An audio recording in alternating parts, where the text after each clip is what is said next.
d'élèves en classe de collège. Bon, je vous remercie de vos réponses que cette assemblée a suivies avec beaucoup d'attention. Et en plus, vous avez su vous inscrire tout à fait dans les créneaux horaires qui vous avaient été indiqués. Donc je vous en félicite grandement. Et je vous invite maintenant à donner, si vous le souhaitez, vos impressions sur cette soirée des grands échanges et de bien vouloir conclure vos interventions. D'abord, merci pour ces interpellations, pour ces questionnements qui m'ont conduit à préciser, autant que je l'ai pu, la conception que j'ai de la fonction à laquelle je prétends et des défis que nous aurons à relever. Si je veux donner une conclusion, c'est qu'une campagne présidentielle, ce n'est pas simplement une compétition entre personnes. Il y aura beaucoup de cela.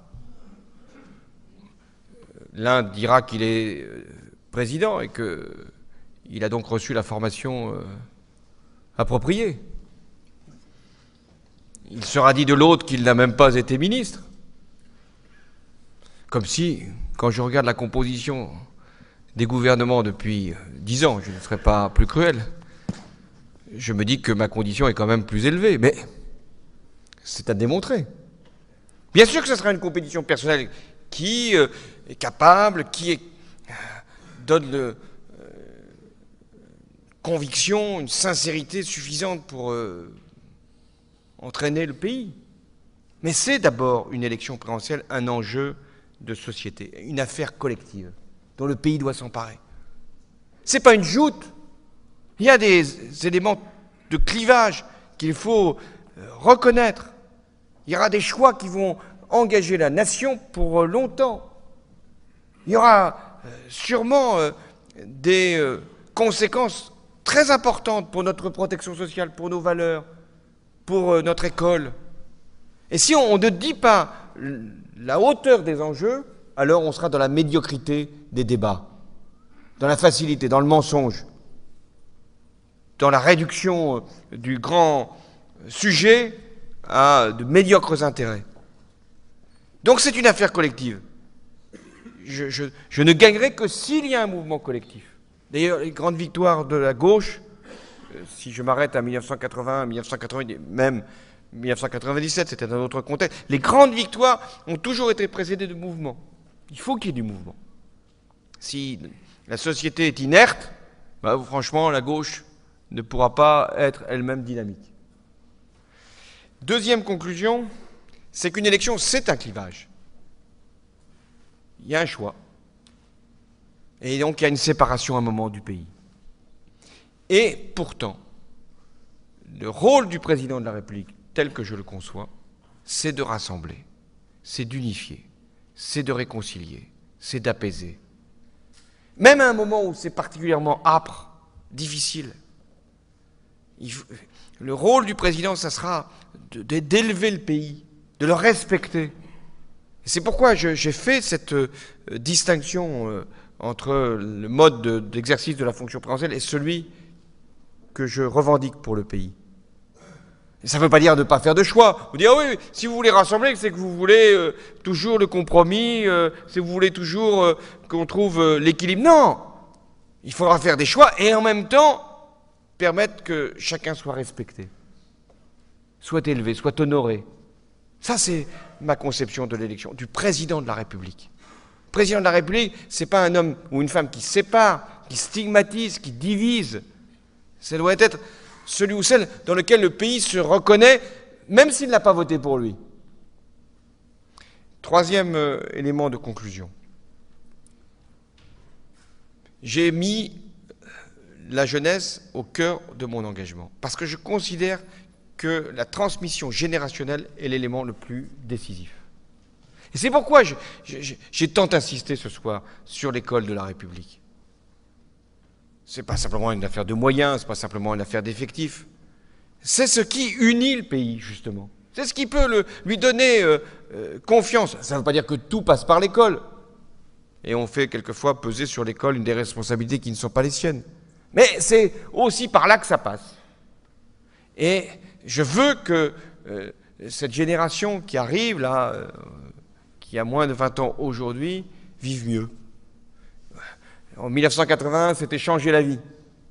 Ben déjà, si on changeait la vie des moins de 20 ans, si au terme du quinquennat, donc en 2017, si je suis choisi par les Français, je constatais que la génération nouvelle vit mieux qu'en 2012, j'aurais finalement conscience d'avoir réussi.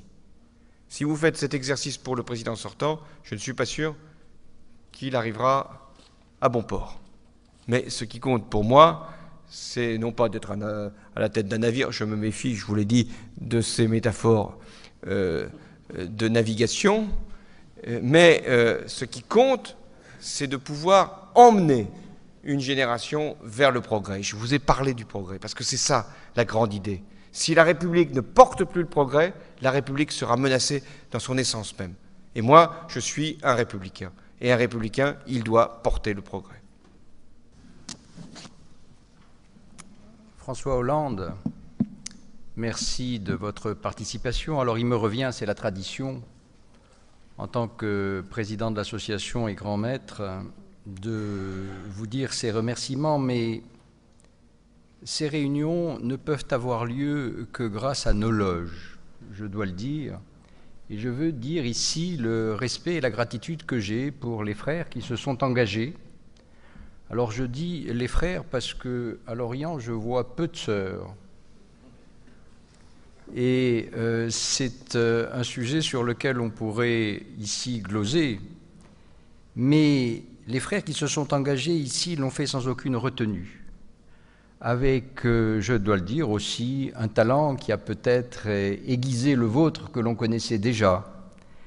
Vous vous êtes exprimé d'abord, c'est vrai, dans une assemblée qui, hors les décors qui l'ornent et qui sont parfois exotiques pour ceux qui ne les connaissent pas, est une assemblée d'hommes et de femmes qui sont dans une certaine culture, une culture très particulière, qui est faite de thèmes et de concepts que vous reconnaîtrez peut-être, qui sont ceux d'abord de la reconnaissance. Vous savez qu'il y a dans nos rituels, ou vous ne savez pas qu'il y a dans nos rituels un terme, la reconnaissance. Nous disons que nous nous reconnaissons comme tels.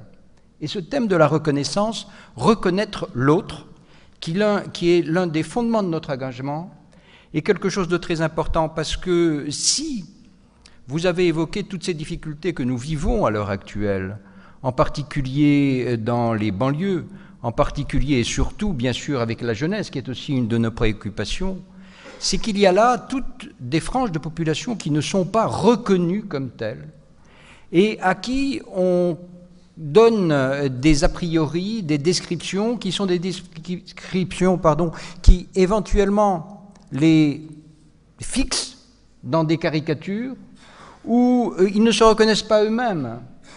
Les jeunes ne sont que des adultes en devenir.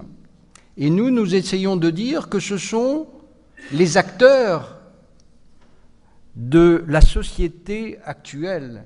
Les jeunes sont ici et maintenant en vie, avec une nécessité pour nous, c'est de reconnaître leur participation à la société. C'est la première des choses. C'est la première des choses et qui évitera qu'il y ait parfois des débordements. La deuxième chose, c'est qu'il y a chez nous un désir profond d'affirmer notre identité sociale.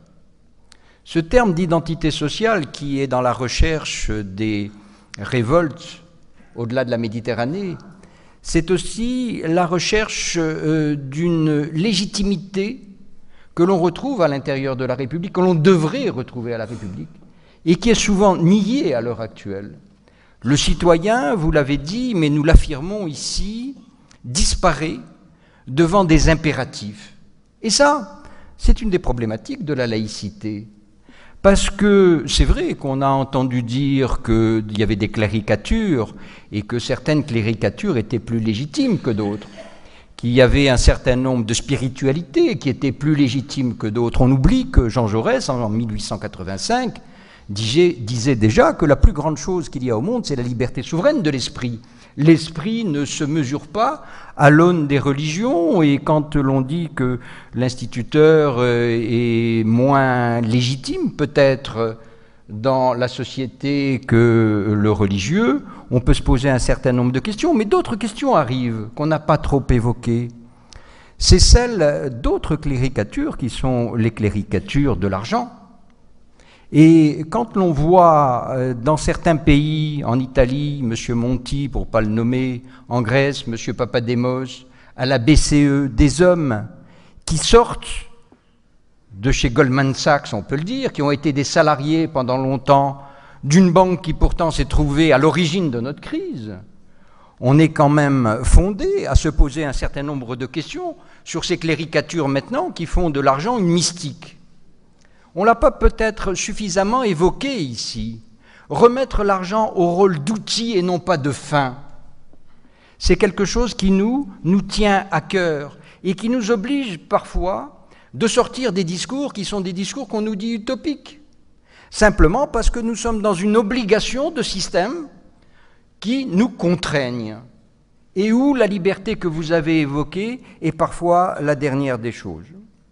Autre chose, enfin, pour terminer, qui nous, ici, nous tient à cœur, c'est le sentiment que vous avez évoqué avec d'autres mots d'une dette sociale. Nous avons, au Grand Orient de France, et en général dans la franc-maçonnerie, le sentiment que nous avons une dette sociale dans la mesure où nous disposons d'un savoir, qui est un savoir acquis dans nos loges, et donc d'un pouvoir, parce qu'on en revient finalement à votre conclusion, la conclusion c'est celle du pouvoir. Et nous avons un certain pouvoir, et que nous avons aussi le sentiment qu'il est moral de le dire à un moment. Il est moral de l'exercer. Et nous reconnaissons les hommes qui s'engagent en voulant réhabiliter aussi le politique. Voilà un certain nombre d'éléments qui font que ce débat aura été enrichissant pour nous. Alors, nous ne vous avions pas donné toutes les clés, évidemment. Nous voulions vous voir, vous savez, dans une formule simple, c'est au pied du mur qu'on voit le maçon. Merci à vous.